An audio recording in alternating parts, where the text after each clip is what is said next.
आइए शुरुआत करते हैं रीडिंग बूस्टर की। आ जाते हैं एक बार। A recession is a significant decline in economic activity across various sectors typically dash for an extended period. Sentence की शुरुआत होती है यहाँ से, तो शुरुआत में देखेंगे रिसेशन। देखो भाई, आज के पैसेज के दौरान मैं क्या क्या कराने वाला हूँ ये भी बता देता हूँ। पहले हम पूरा पैसेज करेंगे जो कि 3 स्लाइड के अंदर आपका है, जिसमें आपको 6 ब्लैंक मिल जाएंगे टोटल, यानी कि क्लोज टेस्ट के 6 क्वेश्चन। उसके बाद में हम कुछ क्वेश्चंस करेंगे जो कि आपके पैसेज के होंगे, जिसमें टोन, थीम, टाइटल, स्ट्रक्चर, इन सब चीज़ों को हम लोग डिस्कस कर लेंगे। उसके बाद में क्योंकि एक इकोनॉमी से रिलेटेड चैप्टर वो पैसेज है आपका, तो इकोनॉमी से संबंधित कुछ ऐसे शब्द जो आपको बैकग्राउंड नॉलेज का काम करेंगे, जिससे कि अगर आगे भी कभी इकोनॉमी का पैसेज आपके सामने आ जाता है तो आप उसको आसानी से सॉल्व कर पाओ। तो इस पर्पज से भी हमने कुछ चीजें कर रखी हैं, ठीक है। तो एक बार देखते हैं, आ जाइए। अ रिसेशन, रिसेशन क्या होता है मेरे भाई? मंदी होती है। ये आपका सब्जेक्ट है, क्योंकि ये सिंगुलर है तो सिंगुलर सब्जेक्ट है, तो इज आपकी वर्ब आ गई।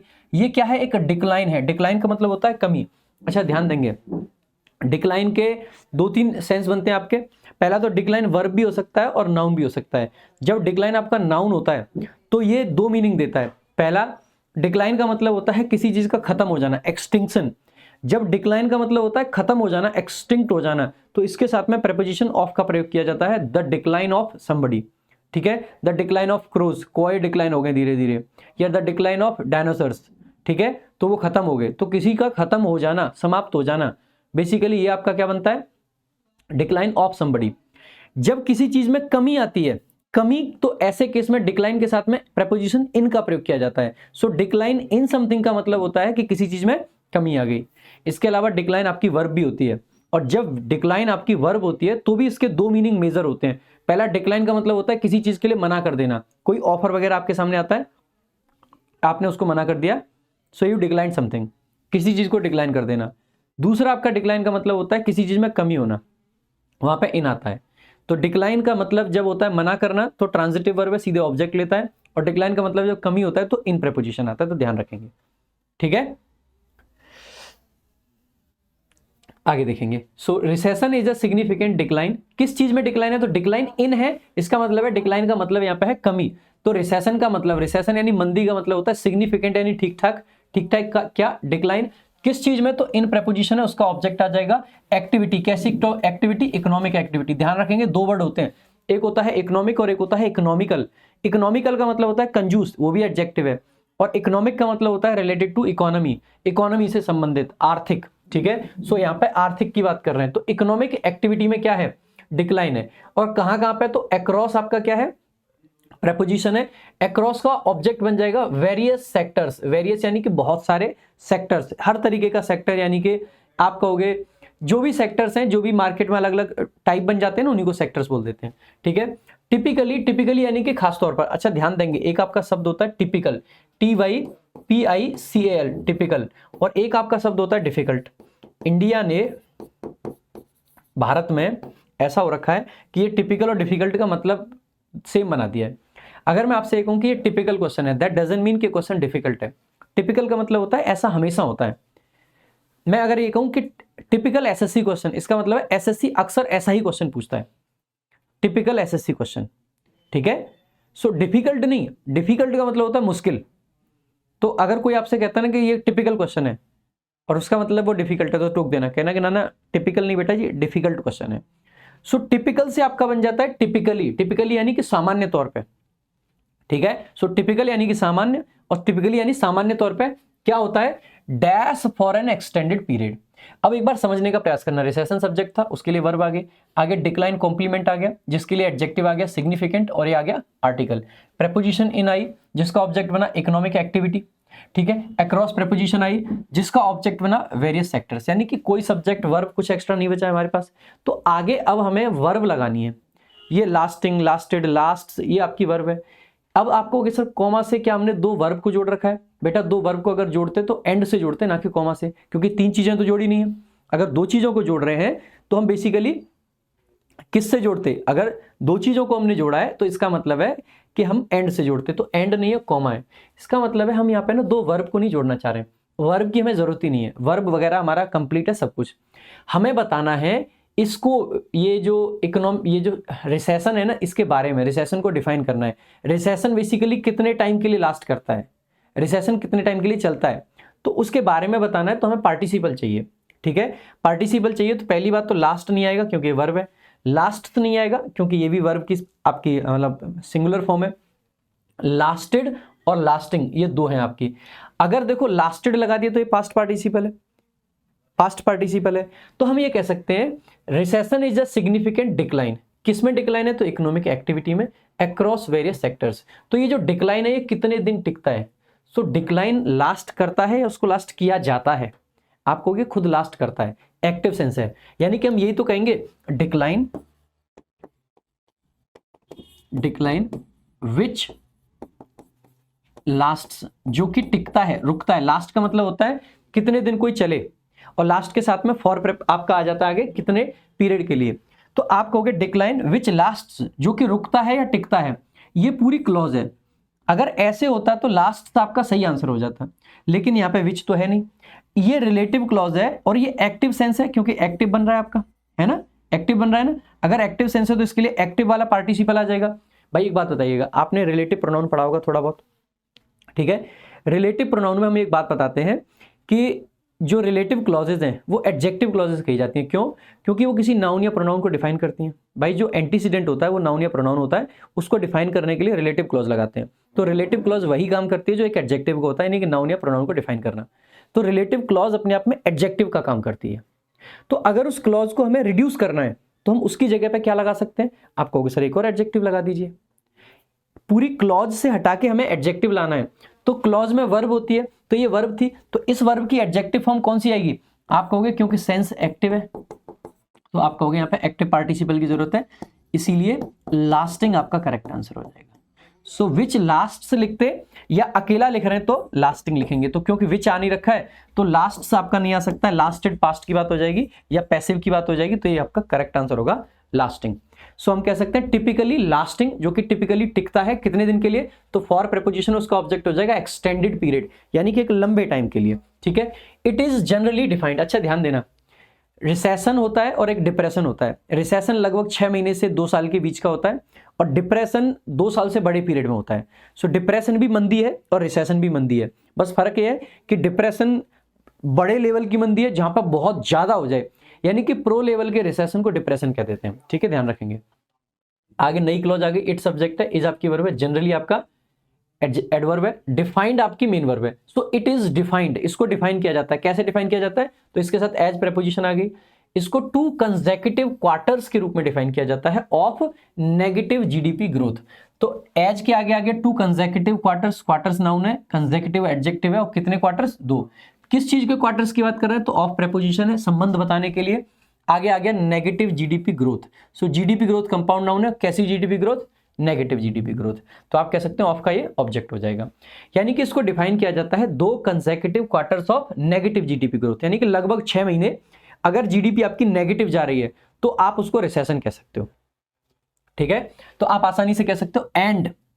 अब क्योंकि क्या है, हैज सीवियर कॉन्सिक्वेंसेज। अब इस हैज वर्ब के लिए सब्जेक्ट क्या है, it has severe consequences.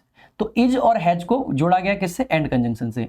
It has what, इसके क्या होते हैं, कॉन्सिक्वेंसेज। कॉन्सिक्वेंसेज का मतलब होता है दुष्परिणाम, नेगेटिव जो प्रभाव होते हैं। ठीक है, और कैसे, सीवियर, सीवियर का मतलब होता है खतरनाक, बहुत खतरनाक। सीवियर आपका एडजेक्टिव है, इसका नाउन बनता है सीवियरिटी। ठीक है, आगे देखेंगे। ऑन प्रेपोजिशन है, किसके ऊपर सीवियर दुष्परिणाम होते हैं इसके, आप कहोगे एम्प्लॉयमेंट के ऊपर होते हैं, पहली चीज। दूसरा, बिजनेस ग्रोथ के ऊपर होते हैं, जो बिजनेस है उनकी ग्रोथ के ऊपर होते हैं, और ग्लोबल मार्केट्स के ऊपर भी उसके सीवियर परिणाम होते हैं। थ्रू आउट हिस्ट्री, यानी कि पूरे इतिहास में, तो थ्रू आउट प्रेपोजिशन उसका ऑब्जेक्ट है history.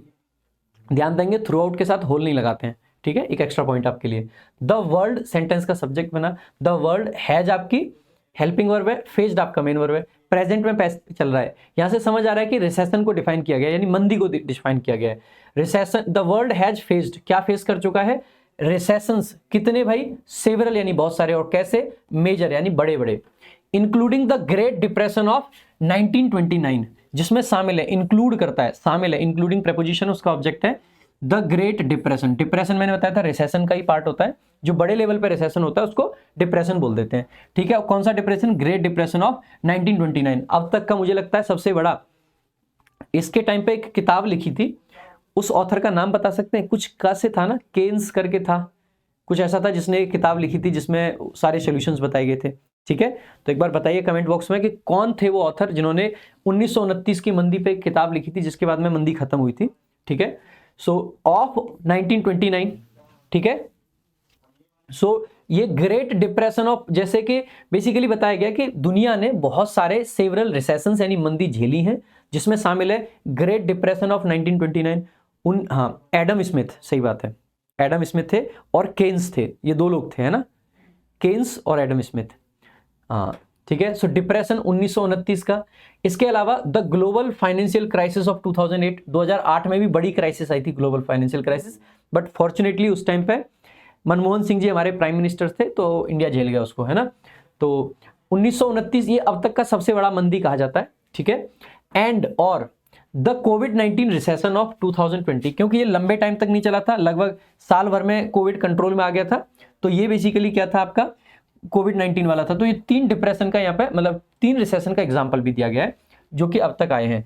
These economic डाउनटर्न्स, economic downturn का मतलब है एकदम इकोनॉमी डाउन जा रही है, कम होती जा रही है, जहां पे बूम आने की संभावना थी वहां पे डाउन जा रही है। तो आगे नया क्लॉज है आपका, डाउनटर्न्स नाउन है, कैसे डाउनटर्न, इकोनॉमिक, और दीज यानी कि आपका प्लूरल आपका नाउन है, इसके लिए डिटरमिनर आ रखा है। तो ये डाउनटर्न जो ऊपर मेंशन करे गए हैं वर कॉज्ड, इनको कॉज किया गया था, किसके द्वारा किया गया था, तो वर प्लस वर्ब की थर्ड फॉर्म पैसिव है, इनको कॉज किया गया बाई वेरियस फैक्टर्स, बहुत सारे फैक्टर्स के द्वारा कॉज किया गया था। अब उन वेरियस फैक्टर्स का एग्जांपल दिया गया है, सच एज, जैसे कि फाइनेंशियल डैश, फाइनेंशियल क्या आएगा, अब देखो जैसे देखेंगे क्राइसिस आपका एक वर्ड होता है, क्राइसिस नाउन है जिसका मतलब होता है जब बहुत मुश्किल चल रही हो, परिस्थितियां बहुत मुश्किल हो। इसकी ये सिंगुलर है, ये इसका प्लूरल है, ये ऐसा प्लूरल इसका कुछ नहीं होता है, और ये तो क्राई का प्लूरल है, क्राई का मतलब चीखना चिल्लाना। अब आपको क्राइसिस बताना है, फाइनेंशियल क्राइसिस। अब देखो क्राइसिस क्योंकि सिंगुलर काउंटेबल नाउन है, अगर हमने इसको सिंगुलर फॉर्म में यहाँ पे लिख दिया तो इसके साथ में आर्टिकल की हमें जरूरत पड़ती। ठीक है, सो अ फाइनेंशियल क्राइसिस होता, ठीक है, अ फाइनेंशियल क्राइसिस होता अगर हमने ए वाला लगाया होता। क्या यहाँ पे कोई आर्टिकल है, आप कहोगे नहीं है। अगर कोई आर्टिकल नहीं है तो नाउन सिंगुलर चाहिए या प्लूरल चाहिए। जैसे आप देखोगे ना, अभी शायद क्राइसिस कहीं आई भी था, ठीक है, जहां तक मैं पढ़ रहा हूं मुझे याद है कि कहीं पे क्राइसिस वर्ड मैंने देखा था, या हो सकता है मैंने किसी के कमेंट में देखा हो। ठीक है, ये रहा। ठीक है, देखो आर्टिकल द लग रखा है तो सिंगुलर फॉर्म में आ गया, आर्टिकल होगा तो सिंगुलर फॉर्म में आ सकता है, लेकिन बिना आर्टिकल के सिंगुलर फॉर्म में यूज कर सकते हो भाई। Singular countable noun without article के यूज नहीं होते हैं, इसीलिए आप कहोगे ये वाला आपका करेक्ट आंसर है, क्योंकि ये प्लूरल है। तो ये सिंगुलर है, ये प्लूरल है, प्लूरल की जरूरत है वो लगा दिया। So such as financial crisis, example दे रहे हैं तो कैसे फैक्टर्स हैं, जैसे कि फाइनेंशियल क्राइसिस एक फैक्टर है, एक्सेसिव डेट, डेट का मतलब होता है कर्जा, बहुत ज्यादा जो कर्जा हो जाता है वो दूसरा फैक्टर हो गया।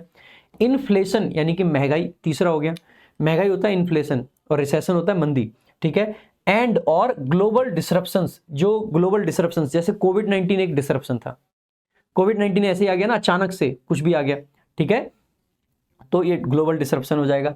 आगे देखेंगे one of the primary causes of a recession, तो आगे देखो नया सेंटेंस शुरू होता है, वन आ गया, ऑफ आ गया, वन ऑफ के बाद में आने वाला नाउन प्लूरल होता है, जनरली एडजेक्टिव या तो सुपरलेटिव में आता है या आपका बेसिकली जो नॉन ग्रेडेबल होते हैं तो नॉन ग्रेडेबल एडजेक्टिव आ गया, आर्टिकल द आता है तो वो आ गया, इसके बाद में वर्ब सिंगुलर आती है तो सिंगुलर आ गई, ऑफ प्रेपोजिशन है, इसका ऑब्जेक्ट है अ recession. So one of the primary causes of a recession, एक रिसेशन के जो प्राइमरी कॉजेज होते हैं उनमें से एक क्या है, is a dash in consumer spending. Consumer spending का मतलब है जो कंज्यूमर स्पेंड करते हैं, खर्च करते हैं। भाई रिसेशन अगर आया है तो स्पेंडिंग बढ़ती है या घटती है, आप कहोगे सर घटती है, घटती है तो इंक्रीज आपका नहीं होगा। देखो श्रिंक करना तो वर्ब है, श्रिंक करने का मतलब होता है सिकुड़ना, तो ये भी नहीं होगा, घटने वाला चाहिए। एक दे रखा है डिक्लाइन और एक दे रखा है रेजिस्टेंस। रेजिस्टेंस का मतलब है जब हम चीजों को रेजिस्ट करते हैं, झेलते हैं, झेलने का सेंस नहीं है, कम होने का सेंस है, तो डिक्लाइन अभी बताया भी था कि डिक्लाइन के साथ इन प्रीपोजिशन आता है, कमी आना। So recession is a decline in consumer spending, consumer spending में कमी की वजह से आपका बेसिकली क्या होता है, रिसेशन आता है। आगे देखेंगे नई क्लॉज आती है और व्हेन से शुरू होता है, यानी कि ये सबऑर्डिनेटिंग कंजंक्शन होता है आपका, व्हेन टाइम को बताता है। जब पीपल रिड्यूस देयर एक्सपेंडिचर्स, जब लोग अपने एक्सपेंडिचर्स यानी कि खर्चे को कम करते हैं।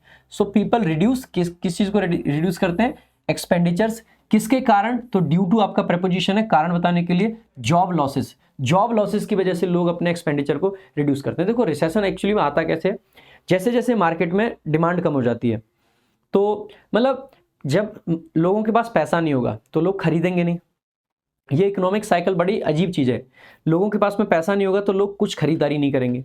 लोग अगर कुछ खरीदारी नहीं करेंगे तो क्या होगा कि मार्केट में चीज़ों की डिमांड कम हो जाएगी। मार्केट में जैसे ही चीज़ों की डिमांड कम होगी तो जो कंपनियां हैं जो सामान बनाती हैं वहाँ पे ऑटोमेटिकली उनको प्रोडक्शन घटाना पड़ेगा, क्योंकि डिमांड है नहीं और बनाते चलो तो फिर तो लॉस हो जाएगा बहुत बड़ा। जैसे ही वो प्रोडक्शन उनको घटाना पड़ेगा तो प्रोडक्शन घट गया, डिमांड घट गई।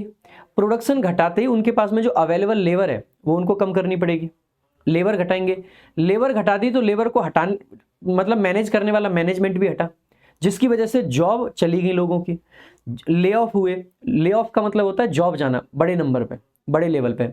जब लोगों की बड़े लेवल पे जॉब जाती है तो मार्केट में पैसे का फ्लो और कम हो जाएगा, क्योंकि लोग बेरोजगार हो गए।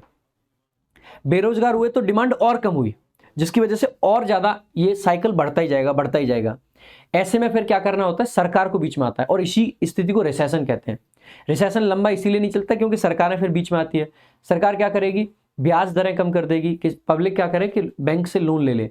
जब पब्लिक बैंक से लोन लेके आएगी तो वो मार्केट में खर्चा करेगी, मार्केट में खर्चा करेगी जिससे डिमांड बढ़ेगी, चीज़ों की डिमांड बढ़ेगी तो प्रोडक्शन बढ़ेगा, प्रोडक्शन बढ़ेगा तो नई नई हायरिंग्स होंगी, हायरिंग होंगी तो लोगों पर नौकरियां आएंगी और नौकरियां आएंगी तो लोगों के पास पैसा होगा, वो चीज़ें परचेज करेंगे, उनकी परचेजिंग पावर बढ़ेगी।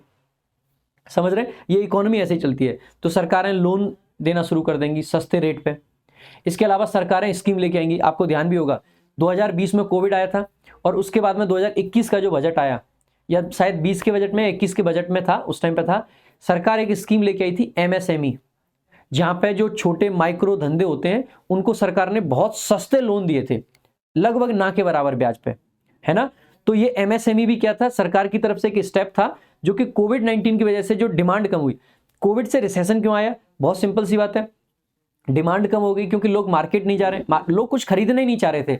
हर किसी को यह था कि इस चीज में तो कोविड है, तो लोगों ने खरीदना बंद कर दिया। खरीदना बंद हुआ तो प्रोडक्शन कम हो गया, प्रोडक्शन कम होते ही लोग नौकरी से निकाले गए। एक तरफ तो कोविड की मार झेल रहे लोग, दूसरा उनकी नौकरियां गई, क्योंकि प्रोडक्शन नहीं करेंगे तो नौकरियां तो ऑब्वियस सी बातें जाएंगी। नौकरियां जाते ही लोगों के पास में पैसा कम हुआ। तो जो लॉकडाउन टेम्परेरीली लगाया गया था उसका लॉन्ग टर्म इंपैक्ट क्या हुआ कि रिसेशन आया, जिसकी वजह से मंदी आई। तो सरकार को उस टाइम पे क्या करना पड़ा, सरकार ने MSME लेके आई।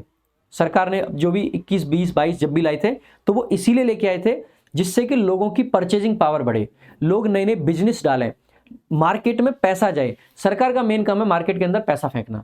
अगर रिसेशन आएगा तो जब भी इन्फ्लेशन आता है, महंगाई आती है, महंगाई कब आती है, जब डिमांड बढ़ती है। डिमांड कब बढ़ती है, जब लोगों के पास में पैसा ज्यादा होता है। जैसे ही डिमांड बढ़ेगी तो क्या होगा, प्रोडक्शन बढ़ेगा, प्रोडक्शन बढ़ेगा तो क्या होगा, लेबर और हायर होगी, लेबर और हायर होगी तो लोगों के पास में और पैसा जाएगा, और पैसा जाएगा तो डिमांड और बढ़ेगी। तो सरकार ये भी नहीं कर सकती कि छोड़ दो तो महंगाई बढ़ती जाएगी। सरकार ने अगर ऐसे छोड़ दिया कि अपने आप चलने दो तो या तो रिसेशन आ जाएगा या महंगाई आ जाएगी। इसीलिए एक देश में जो सरकार का सबसे बड़ा रोल है वो है इकोनॉमी को सही चलाना। जब जब सरकार को लगे कि रिसेशन आ रहा है तो मार्केट में पैसे का फ्लो बढ़ाना है। जब जब लगे कि इन्फ्लेशन आ रहा है तो सरकार को पैसा थोड़ा खींचना है, इंटरेस्ट रेट बढ़ाने हैं। तो ये चीजें ऐसे ही नहीं चलती हैं, ठीक है। तो बहुत सारी चलती है। मैं कोई इकोनॉमिस्ट नहीं हूं, बट जितनी मेरी अंडरस्टैंडिंग है, जो बेसिक समझ मेरी कहती है, मैंने उसके हिसाब से आपको बता दिया है। आगे पैसेज में देख लेते हैं क्या दे रखा है, तो पैसेज भी पढ़ लेते हैं, ठीक है। ये चीजें इसलिए बताइए जिससे कि ना आपके पास एक कॉन्टेक्स्ट होगा तो पैसेज अच्छे से समझ आएगा, ठीक है। तो देखेंगे, so due to job losses और इकोनॉमिक अनसर्टेनिटी, तो किस चीज के, तो रिड्यूस करते हैं लोग एक्सपेंडिचर, एक्सपेंडिचर कम कम करेंगे जब उनकी नौकरियां जाएंगी, या फिर इकोनॉमिक अनसर्टेनिटी आ जाएगी, भैया पैसा आगे कमा पाएंगे या नहीं कमा पाएंगे। इसके अलावा जो बिजनेसेस होते हैं वो बेसिकली एक्सपीरियंस करते हैं। तो देखो व्हेन आपकी सबऑर्डिनेटिंग क्लॉज थी तो जो नया सेंटेंस है उसकी मेन क्लॉज भी तो कहीं आएगी। तो आप देखोगे व्हेन सबऑर्डिनेटिंग क्लॉज का कंजंक्शन था, पीपल सब्जेक्ट था, रिड्यूस उसकी वर्ब आ गई। क्या रिड्यूस करते हैं, एक्सपेंडिचर उसका ऑब्जेक्ट आ गया, ड्यू टू प्रेपोजिशन है उसका ऑब्जेक्ट आ जाएगा जॉब लॉसेस। जॉब लॉसेस को और जोड़ दिया और से इकोनॉमिक अनसर्टेनिटीज, तो ये दोनों ही आपके क्या है, ऑब्जेक्ट है। आगे मेन क्लॉज यहां से शुरू होती है बिजनेसेस, सब्जेक्ट प्लूरल हो गया। ये क्या करते हैं, एक्सपीरियंस करते हैं, तो ये आपका वर्ब हो जाएगा। एक्सपीरियंस नाउन भी होता है, वर्ब भी होता है। यहाँ पे प्लूरल फॉर्म में वर्ब लगाना है क्योंकि बिजनेसेस प्लूरल सब्जेक्ट है। क्या एक्सपीरियंस करते हैं, डिमांड। कैसी डिमांड, लोअर यानी कि कम। आप कहोगे सर लोअर क्यों लिख रहे हैं, नॉर्मली जितनी रहती है उससे कम, तो इंप्लाइड कंपैरिजन है लेकिन उतना क्लियर नहीं है, तो इंप्लाइड छिपा हुआ कंपैरिजन है, देन नहीं लगा रखा है, फिर भी कंपैरेटिव डिग्री लगा रखी है। ठीक है, तो एक्सपीरियंस करते हैं लोअर डिमांड। और दूसरी क्या चीज होती है, लीडिंग टू, जो मतलब lower demand which leads to, कहना चाहिए हमें lower demand which leads to, लेकिन विच नहीं लगा रखा है, तो उस पूरी क्लॉज को रिड्यूस करके क्या लगा सकते हैं, पार्टिसिपल। एक्टिव सेंस है, डिमांड लीड कर रही है तो पार्टिसिपल लगा देंगे, कौन सा, एक्टिव वाला यानी कि आईएनजी वाला। सो लीडिंग टू, लीड वर्ब के साथ में हमेशा प्रेपोजिशन आता है टू, जिससे कि क्या होता है, जैसे जैसे डिमांड कम होगी तो क्या होगा, मैंने अभी समझाया भी था, वही बात यहां पे भी दे रखी है, देखो ले ऑफ होगा। ले ऑफ का मतलब है नौकरी से लोग निकाले जाएंगे, ले ऑफ होगा। एंड और क्या होगा, रिड्यूस्ड प्रोडक्शन, प्रोडक्शन कम होगा। यही बात मैं कह रहा था आपसे, ये बेसिक समझ है। इसकी जगह पे ऐसा नहीं है कि आपको कुछ इकोनॉमिस्ट होने की जरूरत है, मैं खुद भी नहीं हूं, मेरा इकोनॉमिक मतलब बैकग्राउंड भी नहीं है। ठीक है, आगे हाई इन्फ्लेशन, हाई इन्फ्लेशन होगा यानी कि महंगाई होगी। एंड राइजिंग इंटरेस्ट रेट्स, जब भी इन्फ्लेशन होगा तो इंटरेस्ट रेट बढ़ेंगे, और ये भी क्या करते हैं, कंट्रीब्यूट करते हैं रिसेशंस में। तो महंगाई का भी मंदी में रोल होता है, ये बात भी बड़ी इंटरेस्टिंग सी है। ठीक है, सो रिसेशन में इनका भी रोल है। कैसे करते हैं ये, तो बाई इंक्रीजिंग, इंक्रीज करके, क्या इंक्रीज करते हैं ये, द कॉस्ट ऑफ बोरोइंग, भाई उधार लेने की कॉस्ट बढ़ जाती है, जिससे कि ऑटोमेटिकली क्या होगा, जब उधार नहीं ले पाएंगे लोग तो पैसा खर्च कैसे करेंगे, खर्च नहीं करेंगे तो फिर क्या आ जाएगा, फिर मंदी आ जाएगी। बढ़े हुए रेट क्या होते हैं, वो लोगों को उधार नहीं लेने देते, जब लोग उधार नहीं लेंगे तो फिर खर्च क्या करेंगे, और खर्च नहीं करेंगे तो फिर से मंदी आ जाएगी। तो बड़ी चीजें ना बड़ी कॉम्प्लिकेटेड होती हैं इकोनॉमी में। एंड रिड्यूसिंग इन्वेस्टमेंट, और क्योंकि लोग बोरो नहीं करेंगे यानी लोन नहीं लेंगे, उधार नहीं लेंगे, लोग अगर उधारी नहीं लेंगे, लोन नहीं लेंगे तो बिजनेस में पैसा नहीं लगाएंगे, तो इन्वेस्टमेंट कम हो गई, इन्वेस्टमेंट कम हुई तो इकोनॉमिक एक्टिविटी कम हो गई, इकोनॉमिक एक्टिविटी कम हो गई तो धीरे धीरे क्या आ जाएगा, रिसेशन आ जाएगा, है ना। सो स्टॉक मार्केट क्रैशेस, जो स्टॉक मार्केट क्रैश करते हैं, कई बार आपने सुना होगा, हिंडनबर्ग की एक रिपोर्ट आती है और स्टॉक मार्केट क्रैश कर जाती है। इससे भी क्या होता है मेरे भाई, can further worsen the situation, can helping verb आ गया, क्रैशेस सब्जेक्ट है, कौन से क्रैशेस, स्टॉक मार्केट के क्रैशेस, तो वो आपका वो नाउन मॉडिफायर है। कैन आपका हेल्पिंग वर्ब है, वर्सन आपका मेन वर्ब है। मैंने कल भी आपको बताया था, जब हमें एडजेक्टिव से वर्ब बनानी होती है तो वर्स एडजेक्टिव है, उससे हमारी वर्ब बनाने के लिए ईएन लगा दिया हमने। जैसे वाइड से वाइडन बनता है, हाइट से हाइटन बनता है, लेंथ से लेंथन बनता है, ऐसे ही वर्स से वर्सन बन जाता है। ठीक है, तो वर्सन कर सकती है, खराब कर सकती है, फर्दर यानी कि और खराब कर सकती है, पहले से तो खराब है लेकिन और खराब कर सकता है, किस चीज को, सिचुएशन को। एज, क्योंकि दे यानी कि द क्रैशेस, ये क्या करते हैं, लोअर करते हैं यानी कि कम करते हैं, ये लोअर आपकी वर्ब है यहाँ पे। दे लोअर, क्या लोअर करते हैं, इन्वेस्टर कॉन्फिडेंस, जो इन्वेस्टर लोग होते हैं उनका कॉन्फिडेंस ये हटा देते हैं स्टॉक मार्केट में जो क्रैश होते हैं। जैसे अब मैं हूं, अगर मुझे कुछ इन्वेस्ट करना है, मेरे पास बहुत पैसा नहीं है ये मत समझना, लेकिन जस्ट एग्जांपल के लिए बता रहा हूं, मुझे कुछ इन्वेस्ट करना है, लेकिन मैंने देखा कि यार अभी 2 महीने पहले स्टॉक मार्केट क्रैश हुई थी, लोगों को नुकसान हुआ, मैं कहूंगा छोड़ना यार, मैं क्यों कर रहा हूं इन्वेस्ट। तो इन्वेस्टमेंट करने वाले लोगों का कॉन्फिडेंस गिर जाता है, इसीलिए मैं कभी करता ही नहीं हूं। ठीक है, सो मैं कह सकता हूं कि मैं कभी भी इन्वेस्टमेंट नहीं करता हूं स्टॉक मार्केट में, मैंने आज तक पैसा नहीं लगाया, मुझे पता भी नहीं स्टॉक मार्केट के बारे में, to be very very honest. ठीक है, लेकिन फिर भी इससे क्या हो रहा है कि कॉन्फिडेंस कम हुआ। एंड और फिर क्या होगा, क्रिएट करते हैं फाइनेंशियल इनस्टेबिलिटी, जिससे कि फाइनेंशियल इनस्टेबिलिटी आ जाती है। बैंकिंग एंड फाइनेंशियल क्राइसिस, अब देखो क्राइसिस आ गया प्लूरल फॉर्म में, banking and financial crisis plural form में आ गया। हैव, ये आपका सब्जेक्ट था प्लूरल, तो आपकी वर्ब आ गई प्लूरल। हिस्टोरिकली एडवर्ब है। प्लेड, तो हैव हेल्पिंग वर्ब, ये आपकी मेन वर्ब। प्लेड, क्या प्ले किया है, अ क्रूशियल रोल, एक इंपॉर्टेंट रोल, महत्वपूर्ण रोल। क्रूशियल का मतलब होता है वाइटल, क्रूशियल, इंपॉर्टेंट, है ना। सो महत्वपूर्ण रोल किसमें, तो इन प्रेपोजिशन है, उसका ऑब्जेक्ट है इन इकोनॉमिक डाउनटर्न्स। तो फाइनेंशियल क्राइसिस जो होती है, बैंकिंग की क्राइसिस होती है, उन्होंने भी बड़ा रोल प्ले करा है। एज सीन, जैसा कि देखा गया है। एज सीन, सीन आपका पास्ट पार्टिसिपल है। ठीक है, जैसा कि देखा गया, कई बार कंजंक्शन होते हैं ना आपके, वैन हो गया, वाइल हो गया, एज हो गया, इनके साथ में डायरेक्टली पार्टिसिपल आ जाते हैं, ये बात मैंने कल भी आपको बताई थी। ठीक है, एज सीन, सीन कहां पे किया गया, इन द 2008 क्राइसिस, 2008 की क्राइसिस में देखा गया था। एक क्राइसिस है तो आईएस वाला लिखा है। विच वॉज, जो कि थी, विच वॉज डैश बाई, अब देखो बाई को देखते ही समझ जाओगे पैसिव है, या ऐसे भी समझ सकते हो भाई, क्राइसिस किसी चीज को ट्रिगर करती है, या क्राइसिस को ट्रिगर किया गया किसके द्वारा, collapse of major financial institutions. आप कह सकते हो कि कोलैप्स के द्वारा ट्रिगर किया गया। बाई से पता चल रहा है पैसिव है। पैसिव के लिए बी की कोई भी form, is, am, are, was, were, इसके बाद में क्या आता है, वर्ब की थर्ड फॉर्म। क्योंकि बात पास्ट की चल रही है, 2008 की क्राइसिस तो पास्ट है, तो इसीलिए पास्ट की फॉर्म आ गई वॉज, इसके बाद थर्ड फॉर्म आ जाएगी, इसलिए ट्रिगर्ड आ जाएगा। ट्रिगरिंग या ट्रिगर्स या ट्रिगर आपका नहीं आएगा। विच वॉज ट्रिगर्ड, किसके द्वारा ट्रिगर की गई थी, बाई कोलैप्स ऑफ, कोलैप्स किस चीज का, मेजर फाइनेंशियल इंस्टीट्यूशंस, बड़े बड़े फाइनेंशियल इंस्टीट्यूशंस का कोलैप्स हुआ। किसके कारण हुआ था, ड्यू टू, के कारण, रिस्की लैंडिंग, लैंडिंग मतलब उधार देना, रिस्की लैंडिंग थी, एंड मॉर्गेज डिफॉल्ट्स, जैसे हम कहते हैं ना ये तो डिफॉल्टर है, जो पैसा वैसा नहीं लौटाता है तो वो डिफॉल्टर हो जाता है।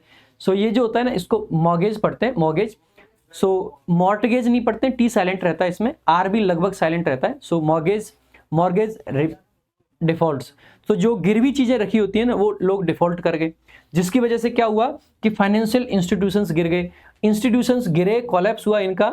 इसी के कारण हम कह सकते हैं कि आपका क्या आया था, ये रिसेशन आया था, इसने ट्रिगर किया था 2008 वाला। ठीक है, कोलैप्स आपका वर्ब भी होता है और नाउन भी होता है, ध्यान रखेंगे, यहाँ पे नाउन के तरीके से यूज हुआ है। आगे देखेंगे, लास्ट पैराग्राफ है इसका। ठीक है, 3 पैराग्राफ में था।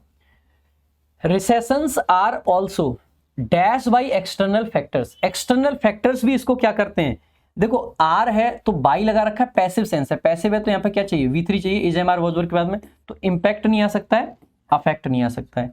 इफेक्टेड तो आपका जनरली नाउन होता है, इफेक्ट हालांकि वर्ब भी हो सकता है, जब इफेक्ट का मतलब होता है टू ब्रिंग अबाउट, बदलाव लाना। यहाँ पे बदलाव लाने की बात नहीं है, यहाँ पे कह रहे हैं कि इसका भी असर होता है, असर होना यानी कि इन्फ्लुएंस्ड, तो हम आसानी से कह सकते हैं कि 5वें का क्या आ जाएगा, इन्फ्लुएंस्ड आ जाएगा। सो रिसेशंस को और कौन इन्फ्लुएंस करता है, एक्सटर्नल फैक्टर्स, जैसे कि सच एज, एग्जांपल देने के लिए आ गया, ग्लोबल इवेंट्स हो गए, वॉर हो गए, ऑयल प्राइस शॉक्स हो गए, ऑयल प्राइस शॉक्स का मतलब है एकदम जो बहुत बढ़ जाते हैं, सोर अप कर जाते हैं। ठीक है, एंड पैंडेमिक्स हो गए, जो कि हमने 2020 के अंदर देखा।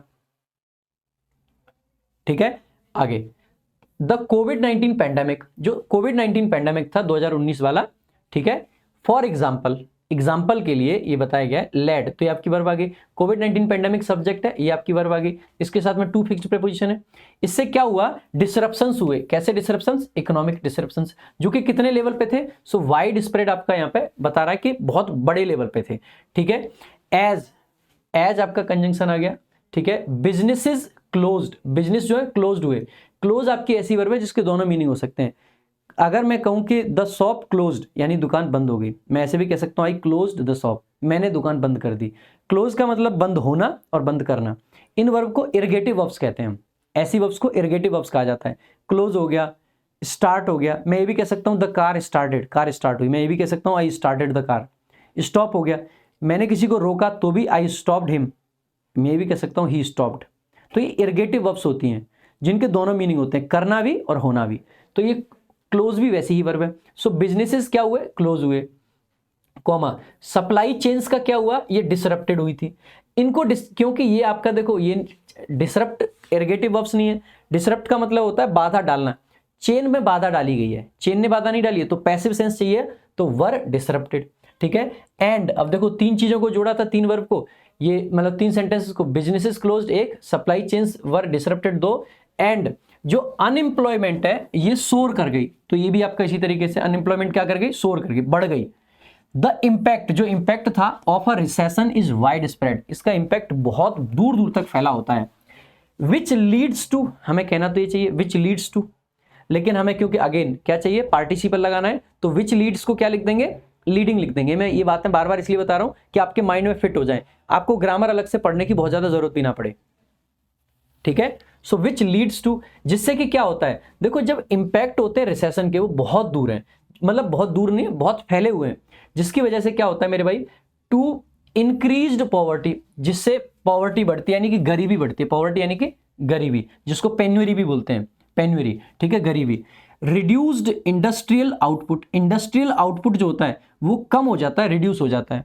एंड और फाइनेंशियल इनस्टेबिलिटी आती है, यानी कि फाइनेंशियली लोग स्टेबल नहीं रह पाते हैं, अस्थिरता आ जाती है उनके अंदर।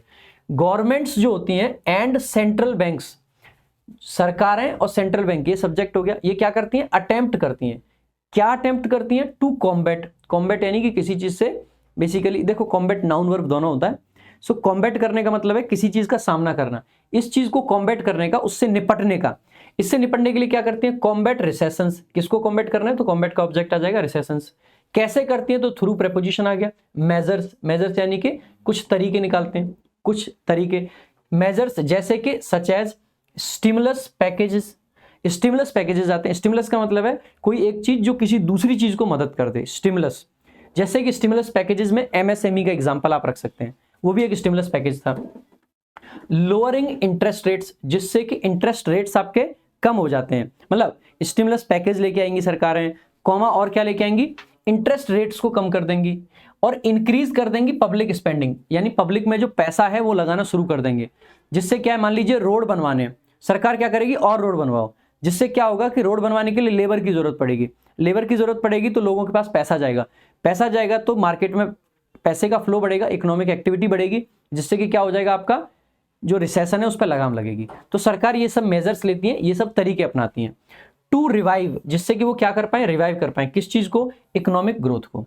वाइल एक तरफ जहां recessions are a natural part of economic cycles, जो रिसेशंस हैं, जो मंदियां हैं, ये नेचुरल पार्ट होते हैं इकोनॉमिक साइकिल्स का। देयर ड्यूरेशन, उनका जो ड्यूरेशन है, एंड सीवियरिटी, सीवियरिटी यानी कि वो कितने खतरनाक हैं, dash based on policy responses and economic conditions. अब ये यहाँ पे देखो, ये सब्जेक्ट है आपका, वाइल कंजंक्शन था, रिसेशन सब्जेक्ट था, आर वर्ब थी, नेचुरल पार्ट उसका कॉम्प्लीमेंट था, ऑफ प्रेपोजिशन, इकोनॉमिक साइकिल्स उसका ऑब्जेक्ट। क्योंकि ये कंजंक्शन से सेंटेंस शुरू हुआ है, यानी कि मेन क्लोज बाकी है, तो मेन क्लोज का सब्जेक्ट है देयर ड्यूरेशन एक चीज और सीवियरिटी दूसरी चीज, तो ये आपका सब्जेक्ट है। अगर ये आपका सब्जेक्ट है तो इसके लिए हमें यहाँ पे क्या चाहिए? आप कहोगे सर वर्ब चाहिए। इस वर्ब के लिए हमें क्या चाहिए होगा आगे? जो कि based on policy and responses. तो बेस्ड ऑन आपका एडजेक्टिव है और ऑन का ऑब्जेक्ट, मतलब ऑन प्रेपोजिशन का ऑब्जेक्ट हो जाएगा policy responses and global economic conditions, यानी कि हमें यहाँ पे वर्ब चाहिए। तो जो उनकी सीवियरिटी और ड्यूरेशन है वो क्या करते हैं? वेरी करते हैं। वेरी करने का मतलब होता है बदलना। ये वाला जो वेरी होता है ये आपका एडवर्ब है, ये वाला जो बेरी होता है ये वही ब्लूबेरी और वो ये नाउन होता है। वेरी का मतलब होता है बहुत, और इस वाले वेरी का मतलब होता है वो बेरी होती है ना, ब्लूबेरी वगैरह खाने के लिए जो, ठीक है। ये जो वेरी है ये वर्ब है और ये वाला भी वेरी वर्ब है, ये बेस फॉर्म है और ये सिंगुलर फॉर्म है। दो चीजें, ड्यूरेशन और सीवियरिटी, दो चीजें हैं। तो सब्जेक्ट सिंगुलर बना या प्लूरल? आप कहोगे सर सब्जेक्ट बना हमारा प्लूरल, प्लूरल बना तो सिंगुलर वर्ब नहीं आएगी, कौन सी आ जाएगी? प्लूरल आ जाएगी। तो वो वेरी करता है यानी कि बदलता है। अब let's discuss some of the points about the passage. Passage के बारे में कुछ पॉइंट्स डिस्कस कर लेते हैं। पहला पॉइंट आपका, पैसेज को पढ़ के आपको क्या फील आया, कैसा पैसेज है? पैसेज इकोनॉमी के बारे में। सोर्स ऑफ पैसेज क्या हो सकता है? किसने लिखा होगा आपके हिसाब से? आप कहोगे जो इसका ऑथर है वो कोई इकोनॉमिस्ट रहा होगा पक्का। सो कई बार ऐसा क्वेश्चन भी एसएससी पूछ सकता है कल को कि who according to you might be the author of the passage. तो हो सकता है ऑप्शन आ जाए an engineer, an economist, an architect, a doctor. तो क्या हो जाएगा इसका? ऑब्वियस सी बात है एन इकोनॉमिस्ट, इकोनॉमी से रिलेटेड है। पहली बात क्लियर है। दूसरा, इसका सोर्स क्या हो सकता है? इसका न्यूज़पेपर एडिटोरियल आ सकता है। एडिटोरियल में ऐसी चीजें बहुत आती हैं। न्यूज़पेपर का जो बिजनेस पेज है उस पर ऐसी चीजें बहुत आती हैं, तो वो इसका सोर्स हो सकता है। या कोई मैगजीन में भी आ सकता है रिसेशन के बारे में, रिसेशन चर्चा में है तो ऑब्वियस सी बात है उसके बारे में चर्चा हो जाएगी, ठीक है। इसके अलावा आप कह सकते हैं कोई जो नॉलेज की बुक्स वगैरह आती हैं उनसे आ सकता है। तो मैक्सिमम सोर्स तो इसका यही है, या तो उससे लिया गया है या किसी इकोनॉमी की किताब से लिया गया है, ठीक है। तो या तो कोई जो अर्थशास्त्र की किताबें हैं उससे लिया गया है या फिर आपका ये न्यूज़पेपर के एडिटोरियल से लिया गया है, ठीक है। तो ये आपका हो गया सोर्स। टोन कैसी है? आप कहोगे टोन, क्या किसी की तारीफ है? नहीं। क्या किसी पे चिंता जताई है? नहीं। जस्ट ऑब्जेक्टिव टोन है। देखो ऑब्जेक्टिव होने का मतलब है ऑथर ने अपना कोई ओपिनियन नहीं दिया, जो फैक्ट है उन पे बात की है। तो फैक्चुअल कह सकते हैं, ऑब्जेक्टिव कह सकते हैं, या आप कह सकते हैं कि एनालिटिकल है, एनालाइज किया है कि रिसेशन क्या है, टोन हो जाएगी। एक क्वेश्चन आ जाता है आपका, स्ट्रक्चर ऑफ द पैसेज क्या होगा? कॉज एंड इफेक्ट है, रिसेशन के क्या कॉज हैं और क्या इफेक्ट है वही तो बताया गया है। सो कॉज एंड इफेक्ट आपका इसका स्ट्रक्चर ऑफ द पैसेज हो जाएगा। बात क्लियर है? सो कॉज एंड इफेक्ट हो गया। तो टोन और टाइटल क्या बनेगा? रिसेशन ही बनेगा यार। रिसेशन से संबंधित भी कुछ ना कुछ वर्ड बना देंगे, थोड़ा बड़ा कर देते हैं, बस सिंपल सी बात है। आ जाइए अब एक बार क्वेश्चंस देख लेते हैं। So what does the word stimulus most likely mean in the context of an economic recession? Stimulus क्या होगा? अब measure to boost economic activity, सही कह रहे हैं, यही है स्टिमुलस पैकेजेस की बात करी थी ना पैसेज में, ठीक है। रिस्ट्रिक्शन नहीं होगा, डिक्लाइन नहीं होगा, पेनल्टी नहीं होगा, सिंपल क्वेश्चन है। नेक्स्ट क्वेश्चन खुद से आंसर करने का प्रयास करें। Which of the following was a major cause of the 2008 global financial crisis, क्या बड़ा कॉज था? सो हाई ऑयल प्राइसेस थे? नहीं, वो था ना जो मॉर्गेज करी गई थी, जिसको डिफॉल्ट कर गए थे लोग, तो यही है excessive risky lending and mortgage defaults, ठीक है। आगे अब पेंडेमिक, नहीं ये नहीं, टाइटल में ऐसे लिख सकते हो आप, रिसेशन कॉजेज एंड इफेक्ट्स, या understanding the recession causes and effects, ऐसा कुछ आ सकता है, ठीक है।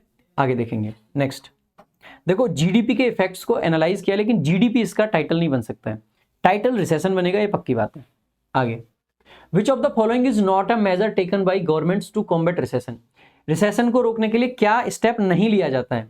लोअरिंग इंटरेस्ट रेट्स लिया जाता है, कम कर देते हैं ब्याज दरें।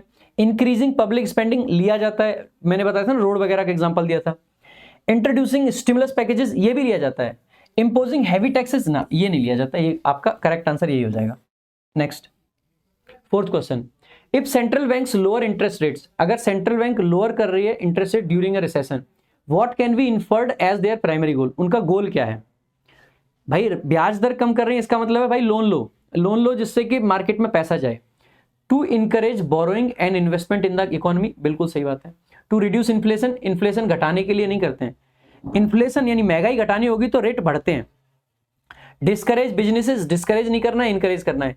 Increase the cost of loans, loans की कॉस्ट घटानी है, बढ़ानी नहीं है। ये ऑप्शन सही आंसर हो जाएगा, सिंपल है। Now let's move to the next part. अब देखो, ये कुछ वोकैबुलरी लिए हमने जो कि इकोनॉमी से रिलेटेड अच्छे वर्ड्स हैं, एक बार देख लेते हैं। एसेट हो गया, कोई चीज अगर एसेट है यानी कि कोई चीज बहुत इंपॉर्टेंट है, मतलब कोई वैल्यूएबल चीज। So anything of value owned by an individual. एक होता है लायबिलिटी, लायबिलिटी होता है कर्जा, एसेट का एकदम एंटोनिम है लायबिलिटी, ठीक है। सो एसेट यानी कि जो चीज आपको फायदा पहुंचाए, लायबिलिटी जो आपको नुकसान पहुंचाए। सो लायबिलिटी अ फाइनेंशियल ऑब्लिगेशन और डेट, कर्जा एक तरीके से। GDP gross domestic product, total value of all goods and services produced with in a country in a given period, एक साल के अंदर या एक पीरियड में जितनी भी सर्विसेज और गुड्स प्रोड्यूस की गई हैं उनकी टोटल वैल्यू जीडीपी कहलाती है। एक होता है GNP, gross national product, total value of goods and services produced by a countries residents including those abroad minus the income earned bye foreigners with in the country.